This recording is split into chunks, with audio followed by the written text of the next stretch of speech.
Hello, everyone. Today's show is a repeat of a previous podcast episode I did on the CGMA Finance Leadership Program, or FLP for short. I did this episode in 2022, after the introduction of the program in 2021. I thought it would be a good time to actually revisit this episode again, especially for the benefit of current CIMA students, or if you are planning on studying CIMA anytime in the near future. Anyway, I hope this information is helpful to you, and I hope you enjoy this episode.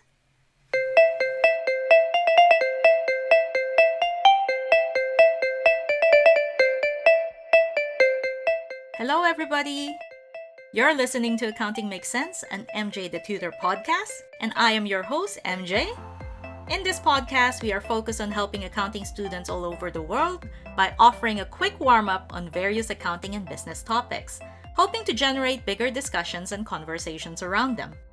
If you are currently a CIMA student, then this episode is for you. Today, we're going to touch upon something new and exciting happening within the CIMA circle. I initially thought I wasn't going to do an episode for this, but I recently got a student email asking me more about it. And so here it goes. Dear MJ, I'm currently thinking of studying for CIMA and would like to start my studies in the new year. I've been hearing a lot about the FLP program and was wondering if you could tell me more about this. What is it and why is it different from the traditional CIMA learning option? Best regards, Lucy. Well, Lucy, and for those students who are interested to know more about this alternative, here's the lowdown on the FLP, or the Finance Leadership Program. The FLP is a new learning approach available for students who are interested in pursuing CIMA. This program does not do away with the traditional way of CIMA learning, or what is now referred to as the PQ, Professional Qualification Option. It simply offers an alternative for students to learn in a different, but more digitized way. Difference number 1. No OTs. One of the biggest differences between FLP and PQ is how assessments are conducted with regards to the various subjects, E1, P1, F2, etc. Under PQ, a student goes through the objective tests, OT, for each of the subjects. In FLP, there are no objective tests to be booked and taken.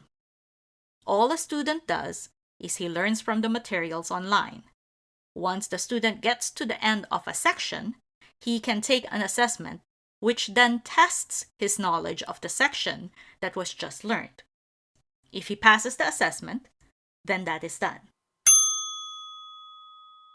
Of course, as you can see, a big benefit of learning this way is that you retain the knowledge that you've just learned with regards to a topic. Let's face it, it is easier to remember things in small bite-sized portions, rather than taking an exam on a whole entire subject all at once. The rate for success should be higher. Another thing with FLP is that the assessments are not timed, as opposed to the objective tests where you have 90 minutes to complete the test. The only thing to note with the FLP is that because you take an assessment after each topic, that obviously there would be more questions to face than what one would expect under an objective test. The OT is capped at 60 questions. The FLP, in total, has 300 topics. And if we guess that there are at least 2 assessment questions per topic, that would give us about 600 assessment questions that we have to face, as opposed to the OT, which would be calculated at 540 questions for all 3 pillars at all 3 levels. Difference number 2.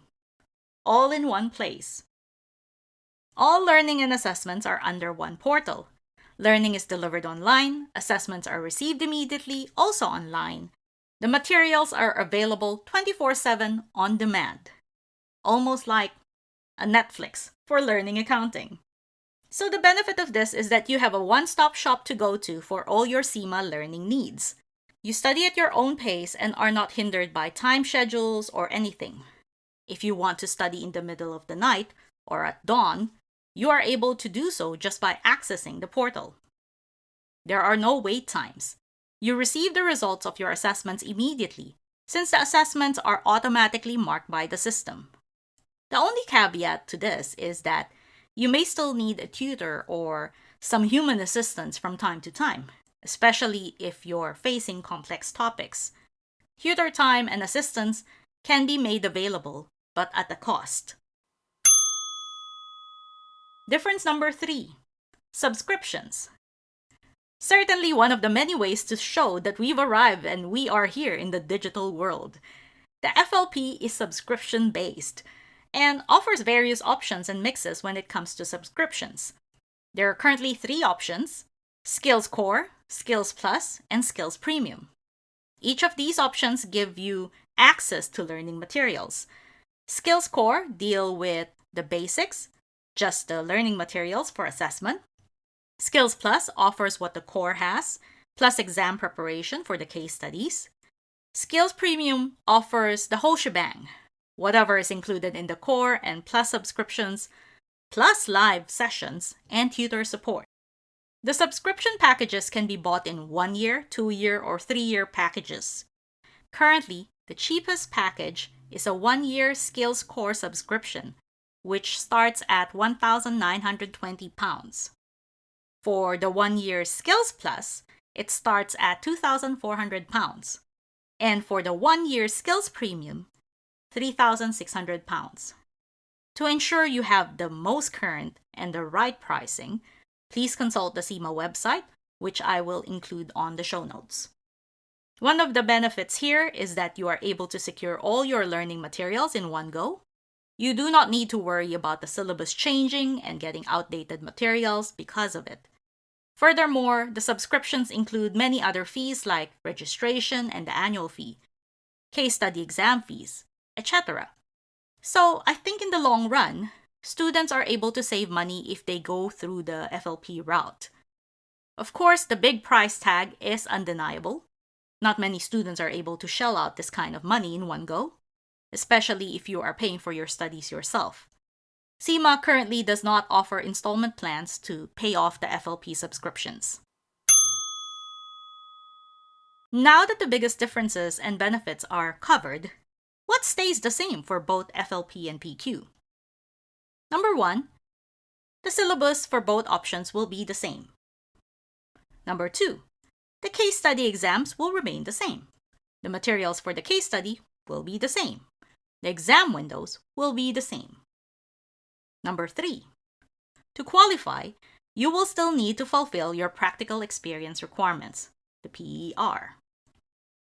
Number 4, once you qualify, either through FLP or PQ, you will get the same designation. So students, it is a decision. I always like to tell my students that any learning decision is dependent on what kind of student you are. And I think the new question, whether to do it FLP or PQ way, is the same. Think of how you study and what works for you, and then make that decision. Something to remember though is that if you are currently studying CIMA via PQ, you are able to convert to FLP. You'll need to write to CIMA to find out and have this done. However, once you've begun your studies via FLP and find out that maybe FLP is not for you at a later stage, you will not be able to go for the PQ option again. So, that is it for me today. I hope you enjoyed this episode. Please do not forget to hit subscribe or follow the podcast to catch the next episode. As always, thank you for listening to Accounting Makes Sense. I'm your host, MJ the Tutor. If you want to learn more tips and advice, you can visit the website at www.mjthetutor.com. Or if you want to connect through social media, I'm available on Facebook, Instagram, and Twitter under the name MJ the Tutor. I hope to see you again next time. Ciao for now!